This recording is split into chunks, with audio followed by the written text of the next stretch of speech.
Well, Vince, it's great to be here with you. Thank you. Caught you at the Ryman about a week ago. Oh, we were at the Ryman show Thursday? Fabulous stuff. 12-city tour here, and I got to say that it looked like you were just having a great time up here. I am having a good time. I generally always have a good time when I'm playing music, and it doesn't matter what it is. You know, it's been fun for me to get to do this much bluegrass, to be able to do 12 nights of it. You know, it's been really great. And then, you know, we planned this tour obviously long before we lost Earl and before we lost Doc, and so it really, you know, it connects me so much to my past. You know, and I had so much reverence and so much love for this music, and still do.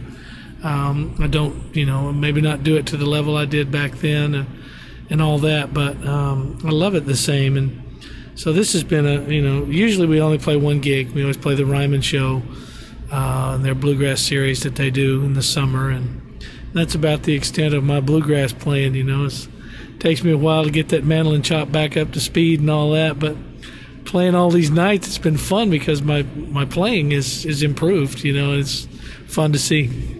Well, your connection with this music goes back to the very beginnings of your introduction to music, and I understand you have quite a connection with Chubby Wise, or did. He used to come through town. Yeah, I mean, you know, you carry all these fond memories of people that, at the end of the day, it's as simple as just the fact that they were nice to you.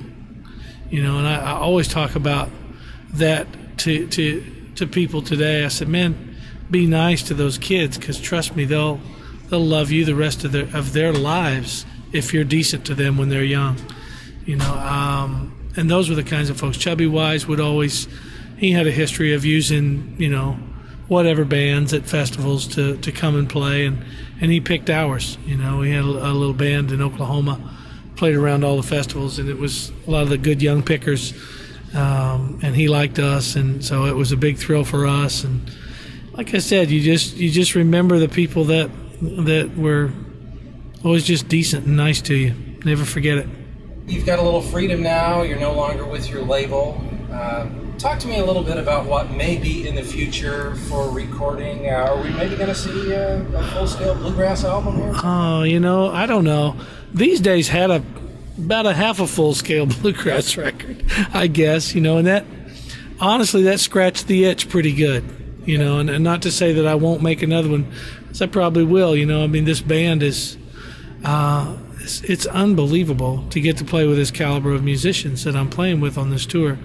My old friend Stuart Duncan's playing fiddle, and Jimmy Mills is probably arguably the best hard-driving Scruggs-style banjo player on the face of the planet these days, and my old friend Jeff White, you know, playing guitar and singing with me, and Dennis Crouch plays bass, and it just doesn't get any better than that. So, you know, as we're playing, I'm going, well, I kind of wish we'd go sit down and record some of this stuff, because it sure feels good and it sounds good, and it's fun for me, because it's, you know, I think at the end of the day, it's when it's all said and done, this is even better than I remember it, and I remember me being even. You know, it's, I think as you age as a musician, it's like wine. You know, you get better, you learn more about what not to play, I think, than what you do play. And I go back and listen to some of the early tapes and some of that, and it makes you laugh. You know, what you thought was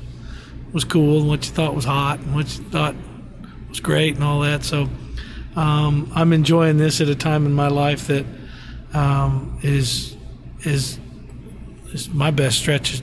You know, personally, professionally, everything is. It couldn't be better. I'm having a ball. You have a lot of contrast, musically speaking. You've worked with so many greats, and recently television show with Sting. You even worked with Alice Cooper. And how does all that compare to bluegrass? I mean, these are in some ways dissimilar worlds, but there's a connection. Well, you know, the connection is it's all the same, because the real exercise is to play what fits, and to play what serves a song that's in front of you, and that to me speaks to more of what a great musician is about, is being chameleon enough to play what's right, you know, and play what the genre calls for. You know, I think a lot of people would scratch their heads and say, how we kind of perceive you as this, how could you ever play on an Alice Cooper record? but it's also me using my ears and accommodating what it is that I do where it works and where it fits, you know.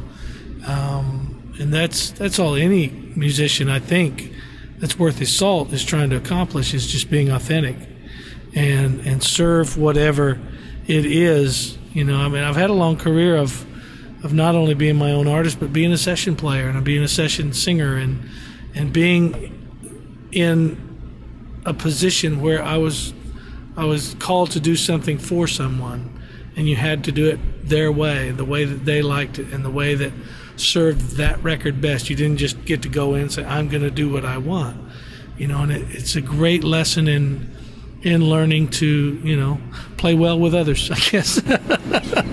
Has there ever been a moment in your career where something got away that you just wish that you could recapture and do now? Oh, I don't know. I don't have too many regrets. You know, I don't sit and, you know, I don't remember that good to begin with, so I don't, you know, we were talking today, I'm going to go play in Lexington tomorrow, and that's the only town I've ever been fired in.